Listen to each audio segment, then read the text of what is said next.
perpustakaan. Jambore perpustakaan merupakan inovasi dari perpustakaan Kabupaten Siak.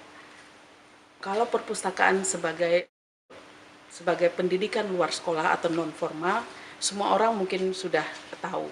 Perpustakaan sebagai long life education atau pembelajaran sepanjang hayat juga mungkin semua masyarakat sudah tahu tentang hal itu. Perpustakaan sebagai tempat untuk pusat pembelajaran atau selalu kita sebut dengan perpustakaan sebagai central of learning, itu kita harapkan perpustakaan desa mempunyai fungsi seperti itu. Semuanya sudah pasti tahu bahwa perpustakaan tidak akan membedakan usia, suku bangsa, agama, ras, dan segalanya. Perpustakaan terbuka untuk siapa saja. Dari kegiatan Jambore perpustakaan, kami membagi menjadi 4 segmen. Segmen anak-anak dengan mendatangkan pendongeng nasional, pendongeng yang menjadi inspirasi bagi anak-anak yang suka mendengarkan dongeng itu sendiri. Dongeng merupakan salah satu penumbuhan minat baca bagi anak-anak. Dengan dongeng, anak-anak akan mengetahui sifat-sifat manusia, akhlak, mana yang baik, mana yang buruk, jadi mana yang bisa dicontoh dan mana yang bisa dihindari. Dengan dongeng juga anak-anak diharapkan mengenal cerita-cerita nasional, tokoh-tokoh yang menjadi idola, bahkan akan menumbuhkan kecintaan terhadap negara ini sendiri gitu. Kita selalu menyebutkan berjiwa patriotisme. Kemudian yang kedua, segmen remaja. Kita mendatangkan penulis-penulis yang hasil karyanya dapat predikat bestseller. Jadi penulis itu mendatangkan inspirasi bagi remaja. Menjadi apapun mereka nanti, menjadi profesi apapun dia, walaupun mungkin bisa menjadi dokter, bahkan presiden sekalipun, tetapi kalau mereka juga seorang penulis, tentu itu akan menjadi profesi yang luar biasa. Nah, kita mengharapkan remaja kita mempunyai cita-cita yang tinggi, jadi apapun dia nanti, tapi tetap menjadi seorang penulis yang produktif. Mengembangkan lagi dengan segmen ketiga, yaitu petugas perpustakaan. Nah, di sini pustakawan desa itu kita datangkan motivator atau narasumber dari pusat.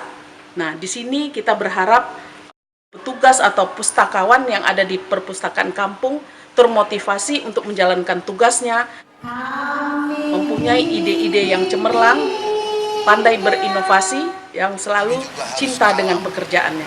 Karena pekerjaan perpustakaan lebih dari sebagai pengabdian kepada masyarakat, dan mudah-mudahan dijadikan sebagai amal ibadah bagi mereka. Jadi kalau memang mereka mau jadi orang kaya, dia tidak perlu menjadi pustakawan. Dia mungkin bisa menjadi pengusaha, karena di perpustakaan pekerjaannya lebih kepada amal. Nah, keempat, kita membagi segmennya menjadi anggota perpustakaan yang terdiri dari ibu-ibu yang masih berusia produktif. Maksudnya ibu-ibu yang kreatif dengan keterampilan yang mereka miliki, mereka bisa meningkatkannya dengan membaca buku perpustakaan. Di sini merupakan andalan kita, karena dengan keterampilan yang dimiliki ibu-ibu, mereka bisa meningkatkan ekonomi keluarga di samping dapat meningkatkan minat baca. Nah, jadi ibu-ibu di sini kita lombakan dengan gaya menceritakan keterampilan yang mereka miliki. Dari keterampilan yang mereka miliki, mereka menghasilkan handicraft ataupun makanan yang bisa mereka jual dan mendapat di pasar, yang itu menjadikan mereka bertambah ekonomi keluarganya. Nah, tidak semua orang pada saat mereka bercerita mendengar, atau tidak semua cerita yang mereka dengar bisa diingat. Jadi, ibu-ibu itu menuliskan kembali keterampilan yang mereka miliki. Nah, dari keterampilan yang mereka miliki itu setelah ditulis dapat menambah koleksi perpustakaan. Jadi, kegiatan ini tetap kita laksanakan setiap tahunnya, dan yang kita harapkan, saya berprofesi sebagai ibu rumah tangga. Setelah saya membaca buku dari rumah baca ini, saya mendapatkan beberapa pengalaman. Salah satunya cara membuat bunga dari bahan akrilik dan juga membuat bros baju. Jadi dengan adanya pengalaman seperti ini, saya dapat memberdayakan diri saya sendiri, juga beberapa teman seprofesi saya. Jadi dengan adanya ini, saya dapat menambah penghasilan keluarga.